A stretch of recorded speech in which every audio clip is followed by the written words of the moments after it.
हूं कामनी, स्वागत करती हूं आपका अपने चैनल जनता का फैसला न्यूज में। आज हम आपकी मुलाकात करवाने वाले हैं कि ऐसी शख्सियत हमारे पास ही में यहाँ पर मौजूद है जिन्होंने अपने कार्य कर्तव्यों के दम पर पूरे राज्य स्तर से लेकर राष्ट्रीय स्तर तक अपनी छवि स्थापित की है। एक बहुत बड़ी गंभीर समस्या जिसने एक बहुत बड़ा विकराल रूप ले लिया है, उसको लेकर 27 मार्च को पंचायत का यहाँ पर आयोजन किया गया, जिसमें पहुंच करके सूरज भान जी ने अपनी बात रखी। इनके विषय में बताना चाहती हूँ। भारत भविष्य फाउंडेशन के संस्थापक अध्यक्ष हैं। लगातार जो है गरीब शोषित वंचित वर्ग के विकास के लिए कार्य करते रहते हैं। सर्वप्रथम मैं आपका स्वागत करती हूँ सर अपने चैनल में। लगातार जो है आप आंदोलन के नाम से जाने जाने वाले हैं, फ्रीडम फाइटर परिवार से आप आए हैं और हमेशा आंदोलन और जो है देश की समस्याओं के ऊपर हमेशा तत्पर एवं मुखर रहते हैं। 17 अप्रैल को महापंचायत का आयोजन किया गया है 360 गाँव द्वारा, क्या कहना चाहेंगे? देखो, पहले तो आपके चैनल को मैं धन्यवाद करता हूं जो मेरी आवाज़ को, मेरे विचारों को सभी भाईचारे में और देश में पहुंचाएगी। जो 27 मार्च की महापंचायत थी वो हमारी जो एक नाला है, गंदा नाला जो गुड़गांव से सटके है, मिल साथ में ही है, तो उसमें जो फैक्ट्रियां लगी हुई है, वहाँ पर कारखाने लगे हुए हैं, वहाँ का केमिकल पानी उसमें आता है और यहाँ पर पूरे इस क्षेत्र का गंद, मूल मूत्र सब यहाँ पर उसी नाले में जाता है, द्वारका से लेके इस क्षेत्र का सभी। और ये पानी जो आपने देखा होगा, कोडिया पुल का पुल कश्मीरी गेट के पास है, अगर ये नाला रुक जाए तो वहां पर बारिश हो जाती है और वो पानी भर जाता है। एक बारिश में इतना पानी भर जाता है, वहां गाड़ियां तक की डूबी होगी, आपने न्यूज चैनल में भी देखा होगा। लेकिन सरकार ने दिल्ली को बचाने के लिए हमारे यहाँ पर पानी छोड़ दिया और हमारे खेतों में वो पानी भर गया और केमिकल मलमूत्र उससे हमारी फसलों में बर्बाद भी हो जाती है हर साल और हमारे पशु है वो मारे भी जाते हैं।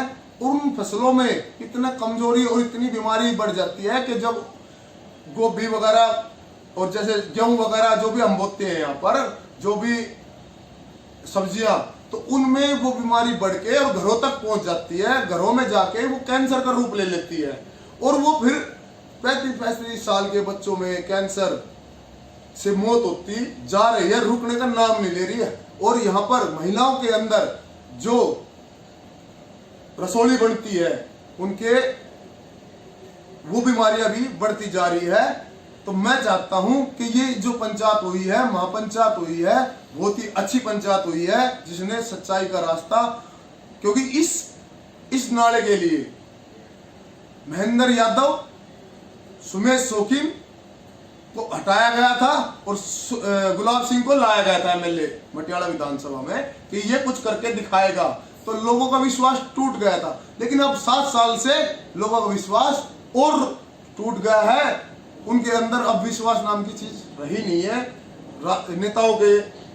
27 मार्च को आपने महापंचायत में जो है एक उद्बोधन दिया, वक्तव्य दिया, जिसमें आप भाईचारे की बात करते हैं, सत्ता परिवर्तन की बात करते हैं। सोमेश शौकीन पर विश्वास किया जनता ने, उसके बाद में जो है महेंद्र यादव पे विश्वास किया और अब गुलाब सिंह यादव पर विश्वास किया। उसके बावजूद भी जनता को भूल गया है वो चीज जिसके लिए कांग्रेस की जो मुख्यमंत्री थी शीला दीक्षित तक को भी हटाया गया कि हमको इस समस्या से निजात करा जाएगा। लगातार 2 दशक हो चुके हैं, अब तक जनता का समस्या का समाधान नहीं हुआ। क्या लगता है, आप पर विश्वास करके जनता को मिलेगा? देखो, मेरी भारत भविष्य फाउंडेशन है, तो भारत भविष्य फाउंडेशन एक इंसान की नहीं होती, ये फाउंडेशन तो हम सब की है। और ये फाउंडेशन जब बनती है, जब आवाज उठाती है, जब कहीं गरीब को दबाया जा रहा हो, कुचला जा रहा हो और गरीब की ना सुनी जा रही हो और गरीब का हक ना मिल रहा हो, तो मैंने ये फाउंडेशन का स्थापना इसलिए की थी कि ये जो झूठी पार्टियां, जितनी बड़ी बड़ी पार्टियां, कांग्रेस, बीजेपी, आम आदमी, ये बड़ी पार्टियां हैं और यहाँ के नेता तो इतने बेईमान और भ्रष्टाचारी हैं। जो गुलाब सिंह यादव है वो 5 साल से तो जनता को मिलता ही नहीं है। और यहाँ नजवाड़ विधानसभा के कैलाश गहलोत परिवहन मंत्री, क्योंकि उनको और आपको ये पता होना चाहिए, जब ये आम आदमी की सरकार आई थी तो शीला दीक्षित की जो सरकार पड़ी थी, क्योंकि उन्होंने इस नाले का काम नहीं कराया था, इसलिए उनकी सरकार गिरी थी। और अब आम आदमी को भी बख्शा नहीं जाएगा, क्योंकि अब 17 अप्रैल को 360 गांव की पंचायत की सरदारी में ये फैसला होगी, ये बातें होगी और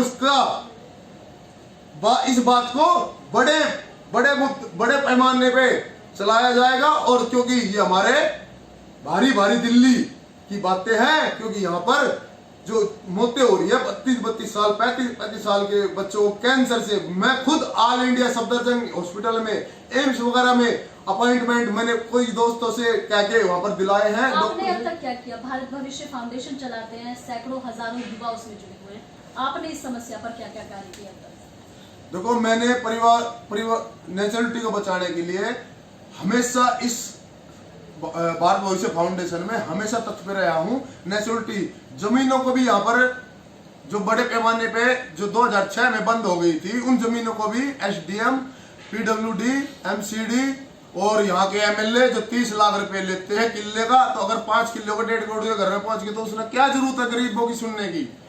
तो बात वही है। मैंने ईडब्ल्यूएस के लिए भी धरने धरे, उसमें भी मनीष सिसोदिया जो डिप्टी सीएम है, उन्होंने कभी मेरे साथ कितनी बच्चों के पेरेंट्स से गर्भवती महिलाएं तक थी, उन्होंने उस पर भी रहम नहीं आया और उसने सीआरपी को बुलाया और पुलिस को बुलाया और लाठीचार्ज कराया और मार्ग थाने में हमें 5 बार 6 बार बंद कराया, टेस्ट कराया। अगर बात करें गत 2 वर्षों की, तो आपकी पॉपुलैरिटी बहुत ज्यादा बढ़ गई है, डर नहीं लगता? बहुत बड़े बड़े राजनीतिज्ञ हैं जो कि बहुत सालों से रहते हैं, हो सकता है आपके प्रति कोई कार्रवाई कर दे, आपको जेल में डलवा दे, आपकी हत्या हो जाए, कभी भय नहीं लगता आपको कि जिससे आप आवाज उठा रहे, जिन गरीबों की आवाज उठा रहे, उसके बाद आपका क्या होगा?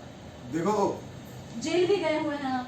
मैडम, मैं जेल गया जब मैंने आवाज उठाई थी इसी नाले की, तो इन्होंने ये घबरा गए जब मनीष सिसोदिया जो गुलाब सिंह ने 83,000 करोड़ रुपया इस नाले का बजट मिला हुआ है इनको। गुलाब सिंह एमएलए जो मटियाला के विधायक है, आम पार्टी के विधायक है, उनको 83,000 करोड़ रुपया मिला हुआ है इस नाले के लिए। तो मैंने इस नाले की आवाज उठाई, धरना रखा, मेरी धर्मपत्नी मेरे साथ थी और धरने में बहुत हजार आदमी थे, मेरे युवा साथी भी थे, बड़े बुजुर्ग भी थे, महिलाएं भी थी। तो इन्होंने, प्रशासन इतना डर गया और दिल्ली सरकार इतनी डर गई, मुझे जेल तक पहुंचा दिया गया और मेरी आवाज को दबाया गया।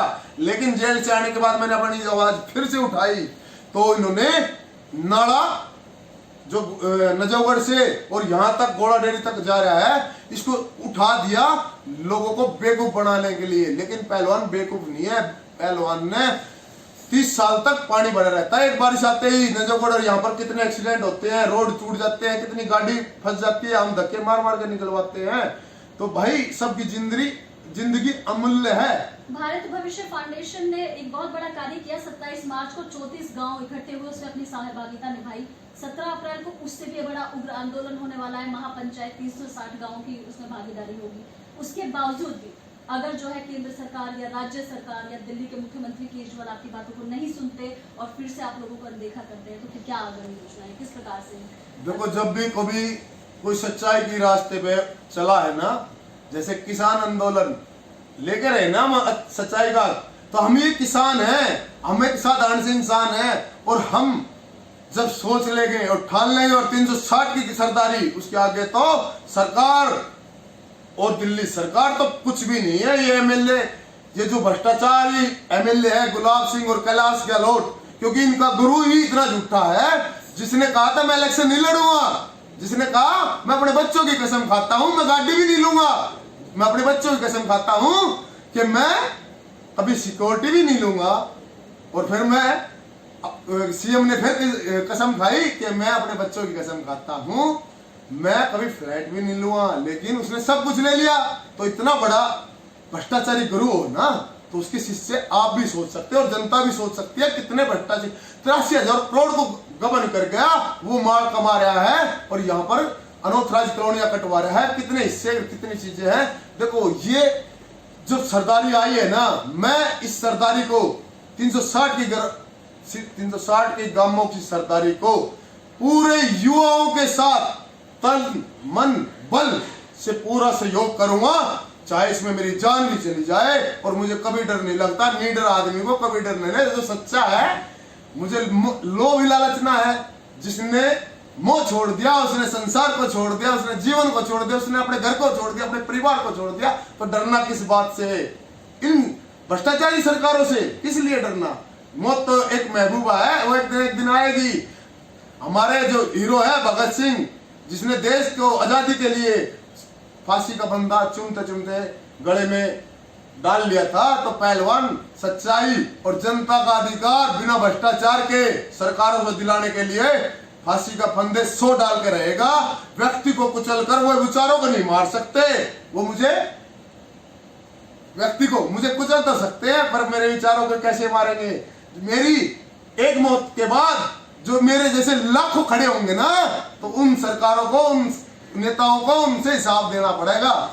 भगत सिंह को अपना आदर्श मानकर अपने पूरे जीवन को उनके विचारों के प्रति समर्पित करके रहने वाले सूरज भान जी से अभी हम आपकी मुलाकात करवा रही थी, जिन्होंने स्पष्ट तौर पर कहा कि बहुत हो गया, व्यक्तियों के विचार को व्यक्तियों को कुचल सकते हैं लेकिन उनके विचार को नहीं। मतलब व्यक्ति तो मर सकता है लेकिन उसके विचार कभी नहीं मरते। अगर एक सूरज भान गया तो लाखों सूरज भान तैयार होंगे इस भ्रष्टाचारी सरकार को खत्म करने के लिए। राजो देवी सूरज भान हमारे साथ में यहाँ पर मौजूद है। महिला सशक्तिकरण की बात हो या महिला उत्पीड़न के खिलाफ कोई भी आवाज बुलंद करने का कार्य हो, भली भांति करती हैं। गेट टुगेदर जाकर लोगों की समस्याओं को सुनती है, खासतौर पर महिलाओं के बीच में इनकी बहुत अच्छी पकड़ है, हर समस्याओं के प्रति अपनी आवाज को उठाती है। मैम, आपका स्वागत करती हूँ मैं अपने चैनल में। क्या कहना चाहेंगे आप? मैं अपनी माता और बहनों को अधिकार दिलाने के लिए हमेशा उनके साथ खड़ी हूँ। जी, बहुत ही अच्छी जानकारी का साझाकरण मान्य आपके द्वारा। तो दोनों जो है पति पत्नी लगातार समाज सेवा के क्षेत्र में भरसक प्रयास करते रहते हैं। विशेष जानकारी हम अपने चैनल के माध्यम से आपको पहुंचाते रहेंगे। ज्यादा से ज्यादा इस न्यूज को जो है शेयर करें, इनवाइट करके लोगों को कमेंट के माध्यम से बताएं कि किस प्रकार से इस जो बहुत बड़ी समस्या के रूप में नजफगढ़ की जनता जो है प्रताड़ित हो रही है वो किस प्रकार से निकले। एक्सक्लूसिव रिपोर्ट बाय कामनी झा, जनता का फैसला news channel. Camera person Veena Singh के साथ। Thank you. अरे एक तरफ मोदी है, अरे एक तरफ सूरज बन्नू, अरे एक तरफ प्रधानमंत्री मोदी, अरे एक तरफ सूरज भान बल्लू पहलवान है, और सीएम केजरीवाल का तो नाम में निशान कौन है दिल्ली में? क्योंकि वो झूठा इंसान है, झूठा इंसान है।